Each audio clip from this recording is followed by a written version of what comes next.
warahmatullahi wabarakatuh. Alhamdulillahi rabbil alamin. Wassalatu wassalamu ala asyrafil anbiya'i wal mursalin wa ala alihi wa sahbihi ajma'in. Subhanaka la ilma lana illa ma 'allamtana innaka antal alimul hakim. Rabbi shrah li sadri wa yassir li amri wahlul 'uqdatam min lisani yafqahu qawli. La hawla wa la quwwata illa billahil aliyyil azim.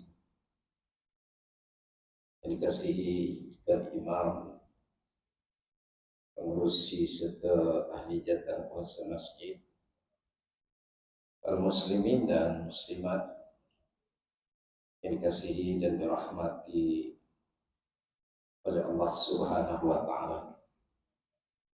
Pertama dan selamanya kita merafakkan setinggi-tinggi kesyukuran kehadrat Allah di atas nikmat iman dan juga nikmat Islam. Dan seterusnya kita bersyukur kepada Allah Subhanahu wa taala. Dan sehingga kepada saat ini masih lagi Allah Subhanahu wa taala kurniakan kepada kita kesempatan untuk kita dapat meneruskan kehidupan di atas muka bumi Allah ini.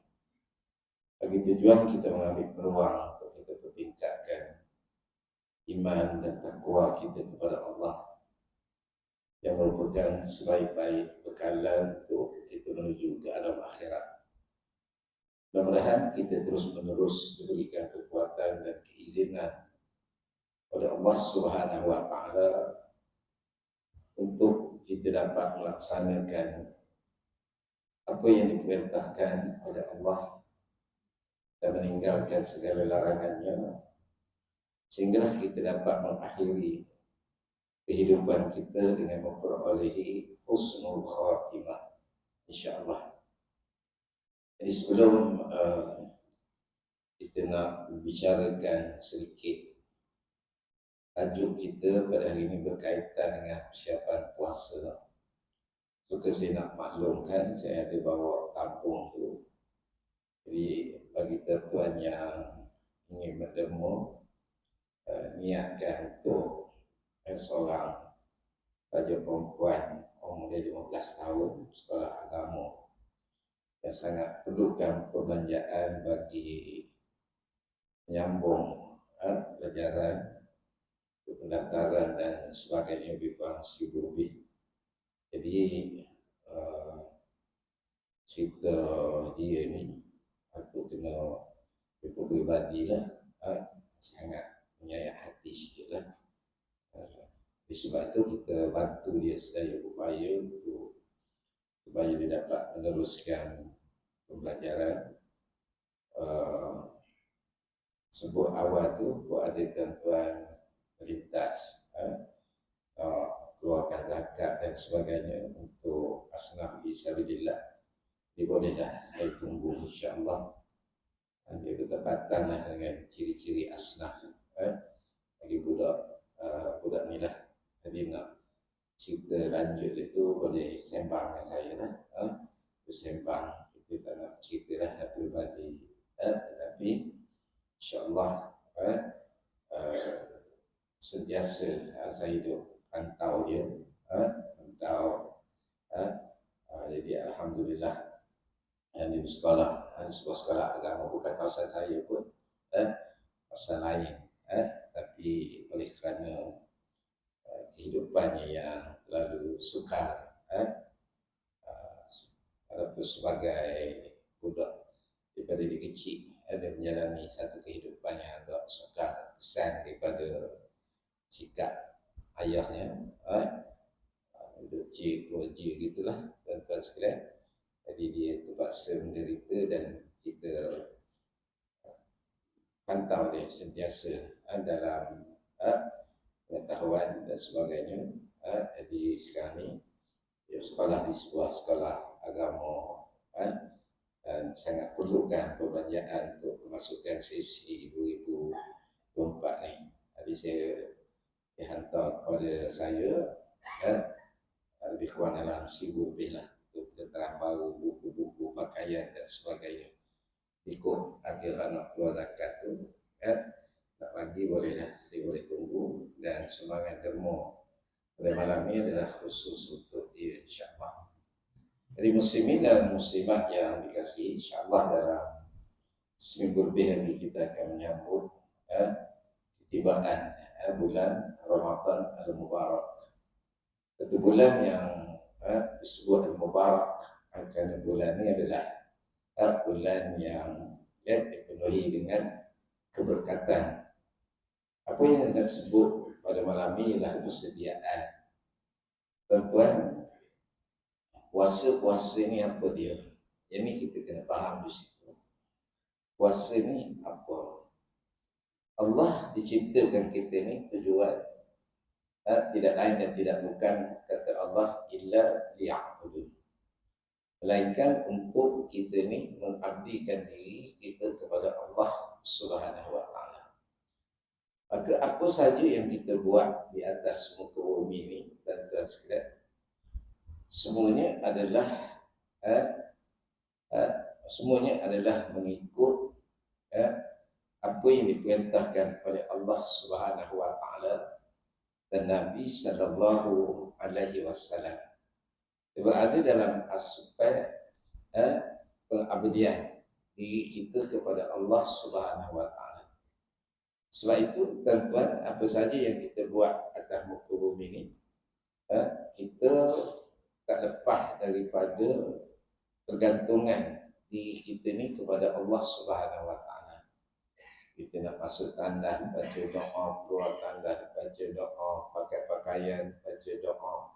Sekejap lagi nak tengok cermin, baca doa, sikat rambut, baca doa, nak makan, turun pergi kerja, balik pula, masuk kenderaan. Semua tak lepas, tuan-tuan sekalian. Kerana kita ni adalah hamba kepada dia. Hamba kepada Allah Subhanahu wa ta'ala, dan seluruh nasib kepada kehidupan kita ni bergantung kepada takdir Allah Subhanahu wa ta'ala. Maka Allah Subhanahu wa ta'ala disuruh kita ni puasa. Puasa ni yang Allah Ta'ala fardukan pada bulan Ramadan. Ya ayyuhallazina amanu kutiba alaikumusiyam kama kutiba alal ladzina min qablikum la'allakum tattaqun. Tujuan Allah Subhanahu wa ta'ala suruh kita puasa ni kerana ibadah puasa ni satu ibadah yang dapat mendidik kita ni untuk menjadi orang yang bertakwa kepada Allah. Tuan-tuan sekalian, Allah dia tak muliakan manusia ni dengan sebab keturunan. Sebab keturunan tu Allah Ta'ala juga hak buat. Dan Allah Ta'ala tidak muliakan juga manusia dengan sebab harta itu pun Allah Ta'ala hak bagi. Kalau kita tengok, tuan-tuan sekalian, atas dunia ni, kenapa kau hak kita? Tak ada satu pun hak kita, tuan-tuan sekalian. Hak kita hidup, hak kita lahir atas muka bumi, Allah Ta'ala hak ciptakan. Lepas itu hak kita bernafas, Allah Ta'ala lah hak bagi oksigen pada kita. Lepas itu hak kita makan, tuan-tuan, siapa hak menumbuhkan padi, beras, gitu gini, air, siapa hak ciptakan, tuan-tuan sekalian. Tak ada satu pun apa yang kita buat atas muka bumi ni, ataupun hak kita miliki atas muka bumi ni, yang kita kata hak mutlak daripada kita. Tak ada, tuan-tuan sekalian. Jadi oleh sebab itu, tuan-tuan sekalian, kita ni disuruh mengabdikan diri. Maksud illa liya'budun tu ialah kita kena buat kerja kita terhadap Allah tu sebagai seorang hamba. Bila hamba-hamba ni, tuan-tuan sekalian, hamba lah, hamba dari sudut syarak lah, tuan-tuan sekalian. Kalau hamba orang Terengganu ni, dia ramai hamba. Dia tak pakai saya, kadang pakai kita, kadang pakai hamba. Tu hak Terengganu, tuan-tuan sekalian. Ni nak cerita hamba, abdi. Jadi seluruh ruang kehidupan kita ni, tuan-tuan sekalian, kita kena sedar bahawa kita mesti menjalani kehidupan kita ni sebagai seorang hamba Allah Subhanahu Wa Taala. Bila kita baca dalam doa iftitah ni, tuan-tuan, di antara hak kita duk baca, wa subhanallahi bukratan wa asila.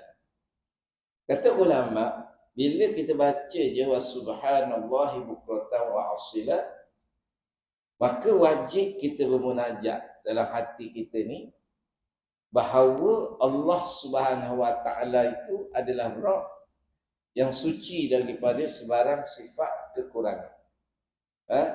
Suci daripada sebarang sifat kekurangan.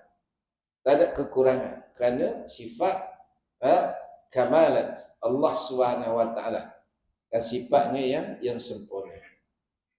Maka dah pastilah apabila Allah yang memiliki sifat kamalat ni, tuan-tuan sekalian, dia suruh kita buat sesuatu, maka dah tentulah sesuatu yang Allah Ta'ala suruh buat ni adalah sesuatu yang baik. Kerana yang perintah hak suruh ni adalah Rabb yang maha sempurna.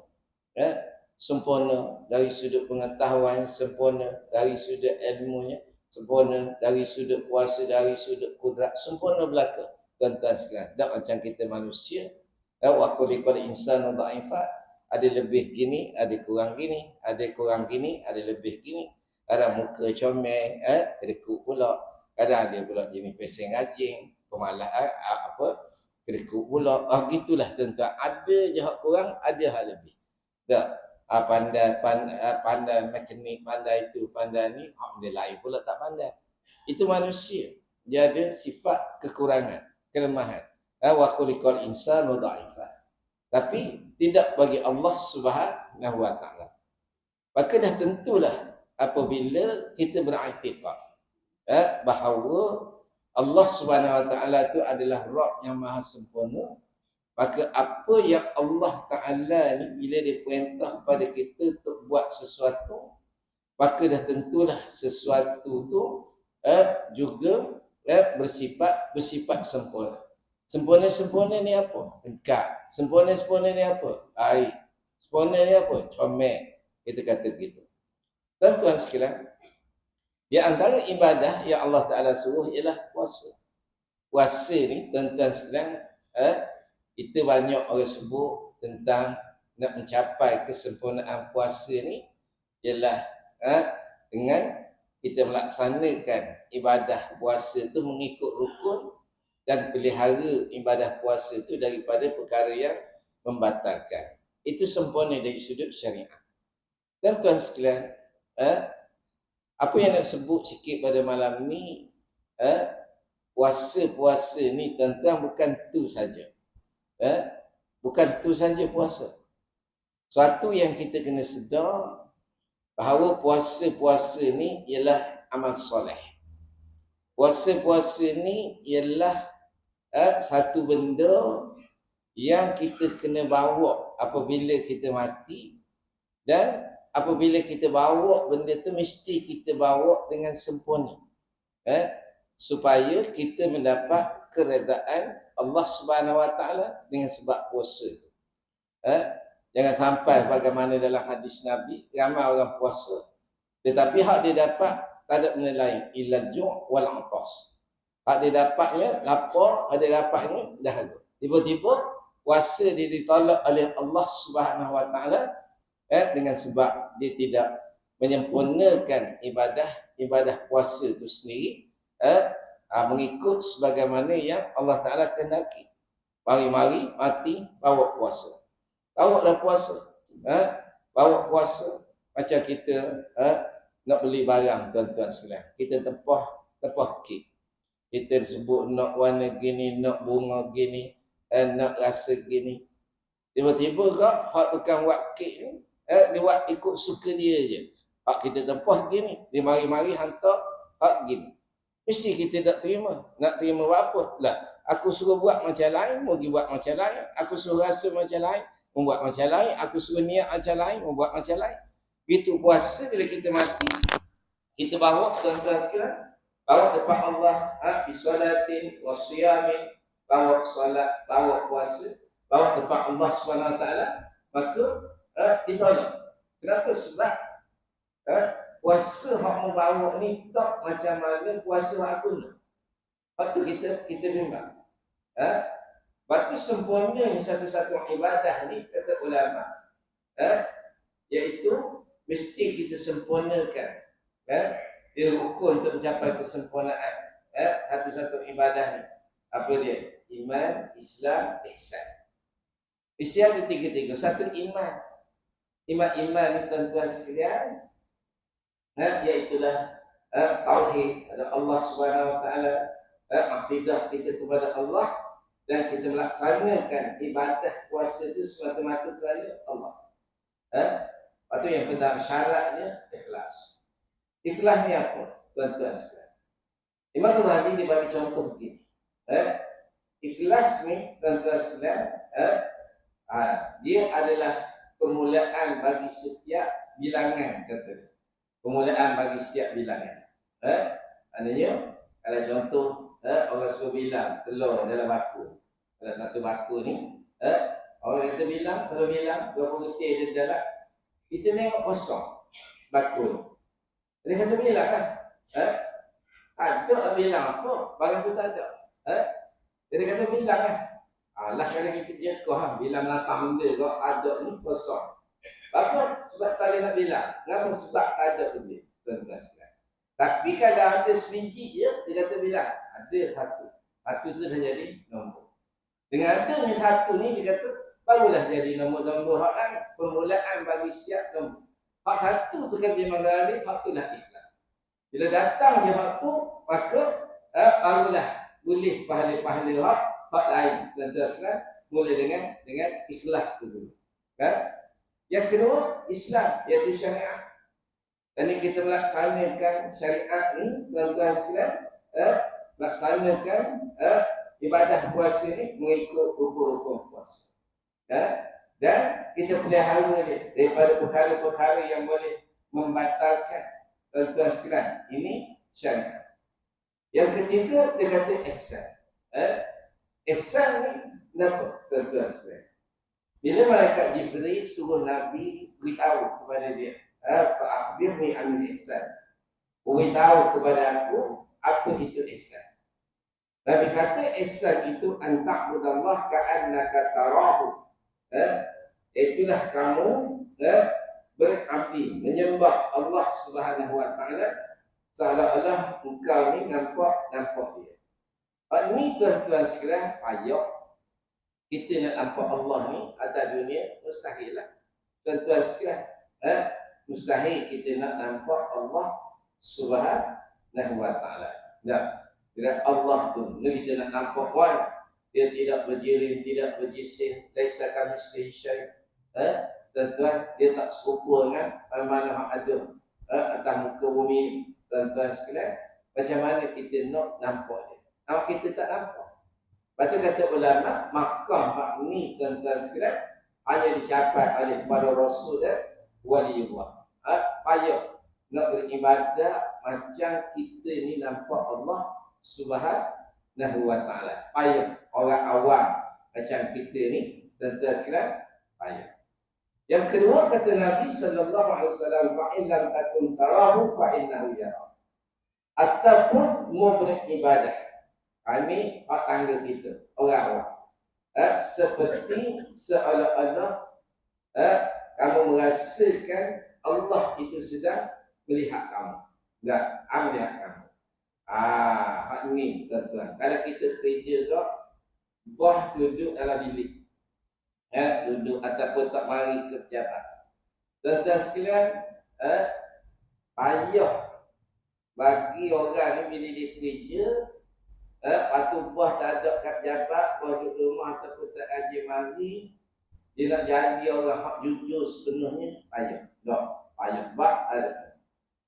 Tapi kalau bos dia duduk depan mata pun, duduk depan tengok dia buat kerja, dah tentu dia akan buat kerja tu comel. Comel, dia buat kerja, angkat dagu pun dok, tuan-tuan sekalian, tumpu pada kerja. Hak tu tanggung kita. tuan-tuan sekalian. Jadi begitulah kita ni beribadah. Kita nak beribadah macam kita nampak Allah ni, payahlah tuan-tuan sekalian. Kita ni orang awam. Tetapi kata Nabi, kena beribadah seperti merasakan Allah Subhanahu Wa Taala tu melihat kamu. Jadi ini 3 perkara. Dia kata kesempurnaan kepada ibadah.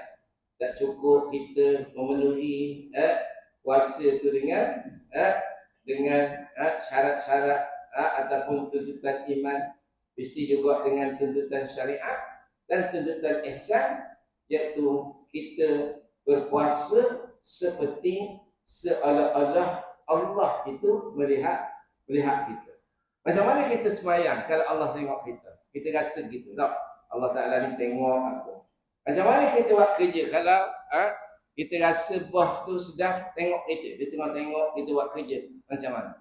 Begitu kita berpuasa, begitu kita semayang, ibadat pada Allah Subhanahu Wa Ta'ala, tuan-tuan sekalian, kalaulah sekiranya kita beribadah itu dalam keadaan kita merasakan Allah sedang melihat kita beribadah, dah tentulah tuan-tuan sekalian, kita akan berpuasa ni dengan cara yang paling baik, tuan-tuan sekalian. Sebab puasa ni hak kita nak bawa ni. Lepas dalam Islam, tuan-tuan sekalian, Islam ni sangat menekankan aspek ataupun kepentingan ilmu. Sebab tuan-tuan sekalian, ilmu ni ialah panduan untuk kita beriman. Nak beriman ni, tuan-tuan sekalian, mesti dengan ilmu. Ilmu ni duk jaga kita, duk jaga iman kita. Bila kita dah beriman pada Allah Subhanahu Wa Taala, tuan-tuan sekalian, iman ni barang mahal, tuan-tuan sekalian. Atas dunia ni gitulah. Bila barang ni mahal, maka dia ada risiko hilang. Dia ada risiko hilang. Setan ni, tuan-tuan sekalian, kalau manusia ni minal jinnati wal ins. Ada manusia orang setan ni, dia akan curi benda-benda hak berharga atas dunia. Jadi iman ni bila oleh kerana dia sangat berharga, maka syaitan, tuan-tuan sekalian, iblis, dia akan cuba sedaya upaya supaya benda ni hilang daripada kita. Itu sifat dia. Perangai dia dah, tuan-tuan sekalian. Dan apabila sesuatu tu sangat berharga, tuan-tuan sekalian, selain daripada dia ni mudah hilang, maka kita kena sedar, kita kena jaga dia elok-elok. Tak macam orang jaga macam mana? Jaga macam mana? Tuan-tuan sekalian, ada kalau kereta Ferrari nak letak begitu je. Tak, tuan-tuan sekalian, kunci dalam apa gitu begini. Cincin emas, gelang emas, orang tak letak begitu je. Tuan-tuan sekalian, melainkan simpan dengan sungguh-sungguh sebab benda ni barang bernilai. Begitu iman. Maka sebab itu kita disuruh menuntut ilmu. Ilmu ni untuk apa? Untuk supaya kita dapat jaga iman kita ni supaya jangan tergelincir. Lepas tu ada ilmu akidah, adanya ilmu tauhid dan sebagainya. Ini ilmu. Kedua, syariat. Nak pelihara syariat ni dan nak supaya kita ni sentiasa mengikut jalan syariat dengan cara betul, mesti dengan ilmu. Kok mana sekalipun dengan ilmu. Begitulah juga ihsan. Patut ilmu ni, tuan-tuan sekalian, suatu yang Allah Ta'ala fardukan ke atas kita semua. Talabul ilmi faridatun ala kulli muslimin. Nuntut ilmu tu dia adalah fardu, maka wajib atas setiap orang Islam. Ilmu ni adalah satu benda yang mengangkat darjat manusia. Dan Nah, yarfa'illahu alladhina amanu minkum walladzina utul 'ilma darajat. Allah Ta'ala ni dia angkat orang beriman. Orang beriman ni Allah Ta'ala angkat dah darjat dia tinggi. Tapi daripada kalangan orang yang beriman tu Allah Ta'ala angkat pula lagi, iaitu siapa dia? Orang-orang yang berilmu daripada kalangan orang yang beriman. Lepas tu bila solat dengan ilmu, solat tu tinggi. Bila puasa dengan ilmu, maka puasa tu tinggi martabat dia di sisi Allah Subhanahu wa taala. Namun ketinggian ilmu Allah Taala angkat manusia. Wallazina utul 'ilma darajat. Allah Taala angkat orang yang berilmu. Ni tuan-tuan sekalian kelebihan ilmu. Sebab tu disuruh pada kita ni, bila kita nak mengerjakan satu-satu ibadah, maka tunaikanlah dia ni mengikut ilmu. Sebab tu jemput ilmu ni wajib, wajib, bukannya sunat, kena sedarlah, terutama sekali orang lelaki, orang lelaki kena sedar. Sebab duduk atas dia ni, orang lelaki ni, tuan-tuan sekalian, besar tanggungjawab dia. Jangan kisdak jadi orang lelaki ni, enjoy mengetik kedai roti canai, kerja dia berkita siang malam, jangan lupa ke akhirat esok. Betapa ramainya orang yang akan menuntut kepada dia dan nak menempuh kesalahan-kesalahan, dosa-dosa dia dengan orang lelaki. Namun orang lelaki ni tuan-tuan sekalian, dia bertanggungjawab terhadap mak ayah dia. Dia kena ingat, bila mak ayah dia dah tua, dah usuk, ada orang dah nak jaga, tak boleh jaga diri dah, maka anak hak lelaki bertanggungjawab penuh terhadap mak ayah dia. Satu. Kedua, orang lelaki ni pula adik-beradik. Ditakdirkan mati mak ayah dia, dia pula jadi anak lelaki yang sulung pula, tuan-tuan sekalian. Kalau tak sulung pun anak lelaki yang berkemampuan, maka tanggungjawab dia nak jaga pula adik-adik.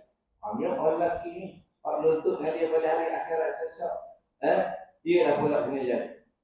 Ketiga, anak-anak dia, apa perempuan dah, baik lelaki baik perempuan, semua akan menuntut daripada ayah. Yang keempat, isteri dia, tuan-tuan sekalian.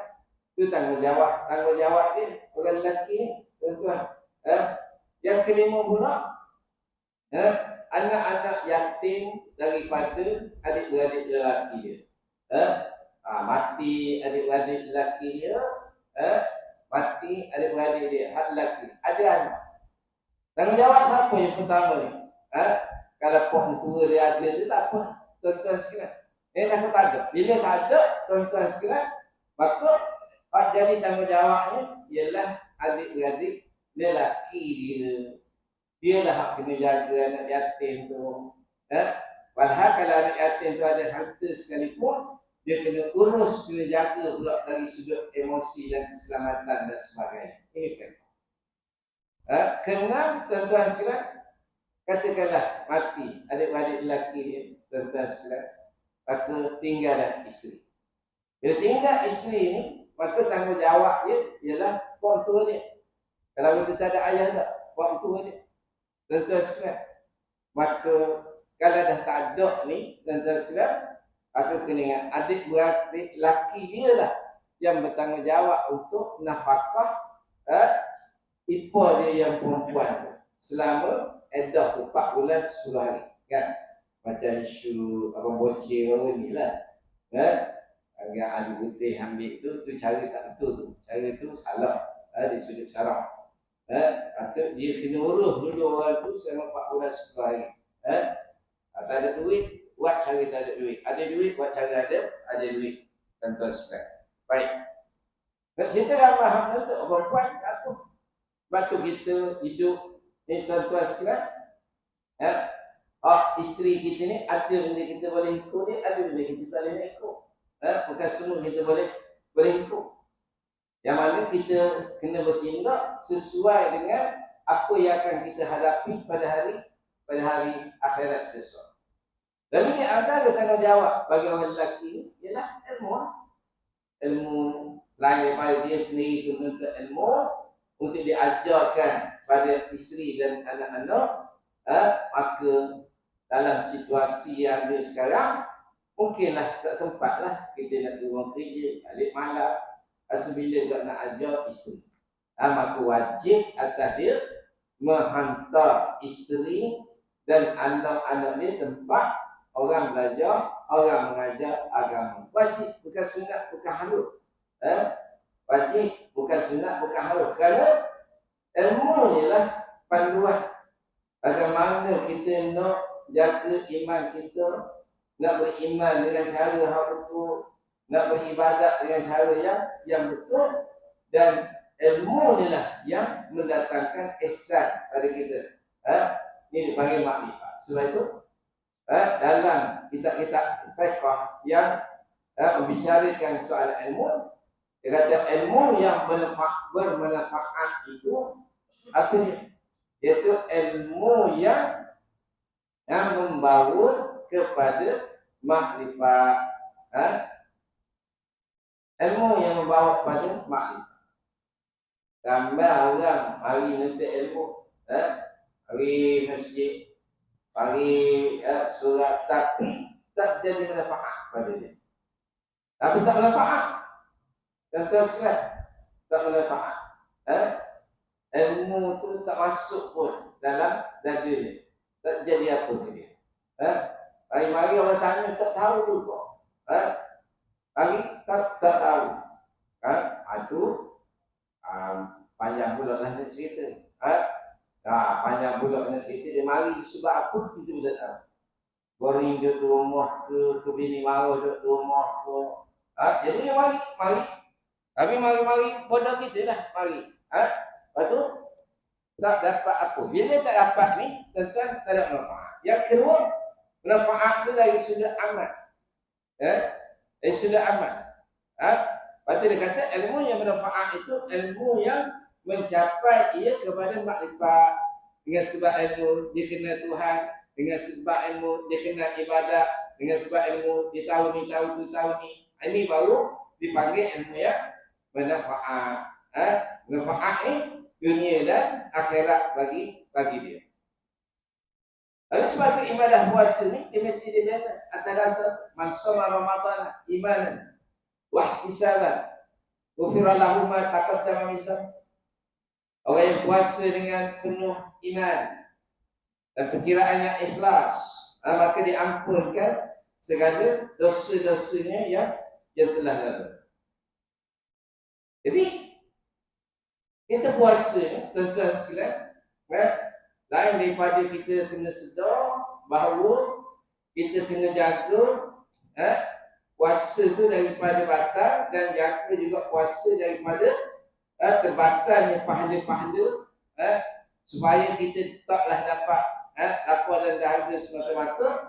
Kita kena sedar bahawa puasa ni iaitu satu benda hak kita nak bawa depan Allah Ta'ala sesuatu. Nak bawa depan Allah. Patut kata kesediaan tu dengan ilmu. Sebab dengan ilmu kita nak belajar, nak faham macam mana kalau nak jadi ikhlas, mesti dengan ilmu. Patut ulama buat bandingan.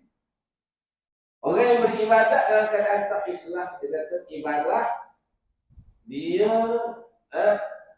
pergi menghadap raja dan dibawa hadiah kepada raja ni seekor kuda.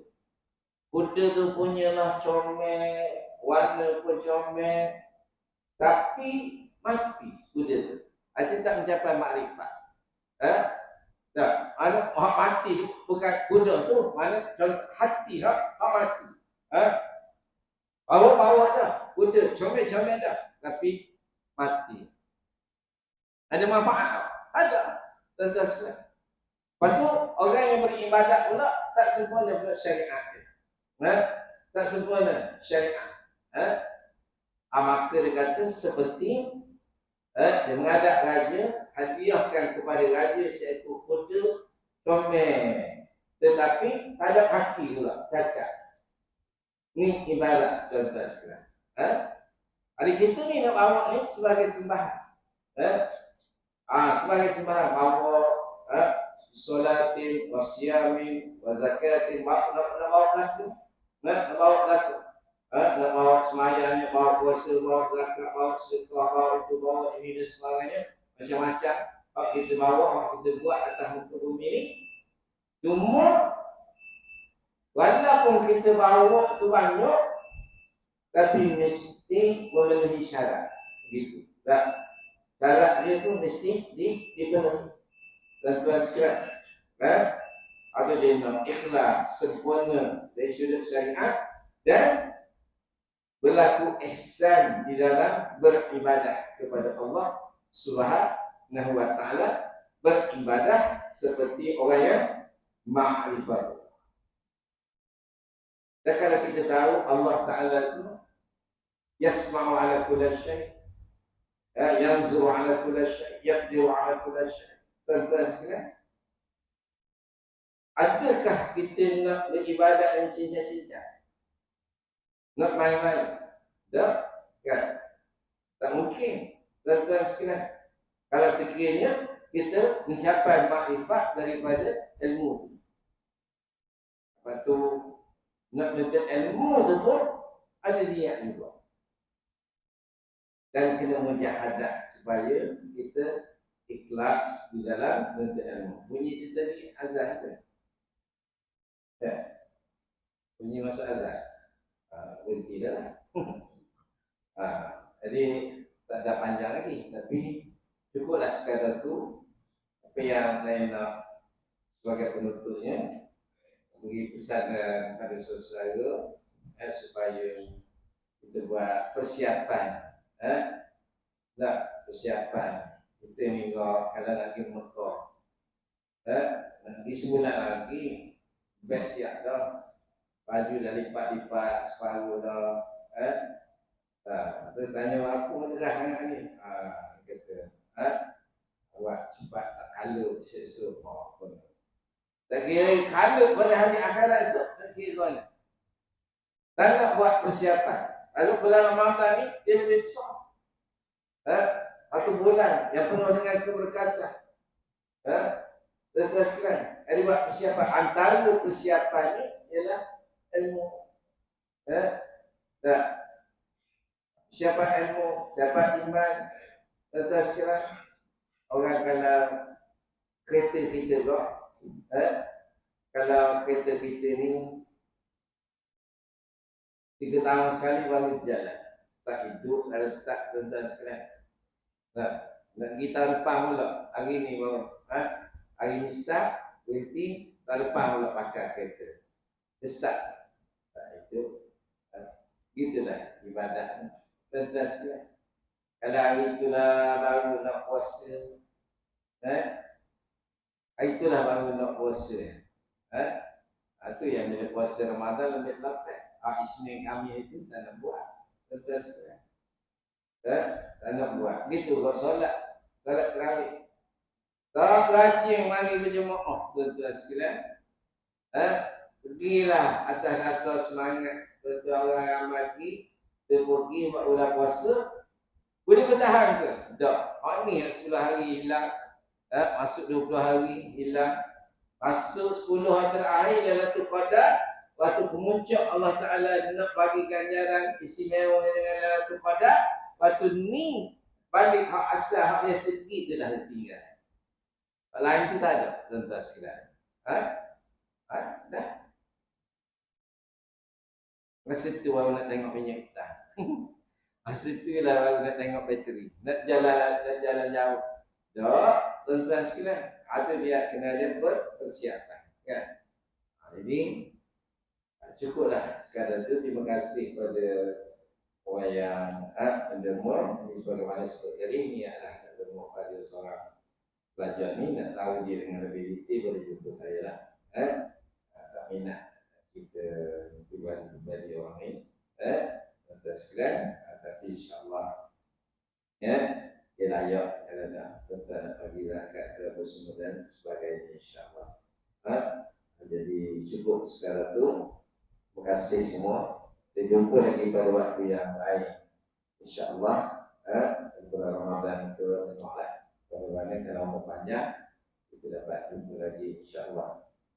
Assalamualaikum warahmatullahi wabarakatuh.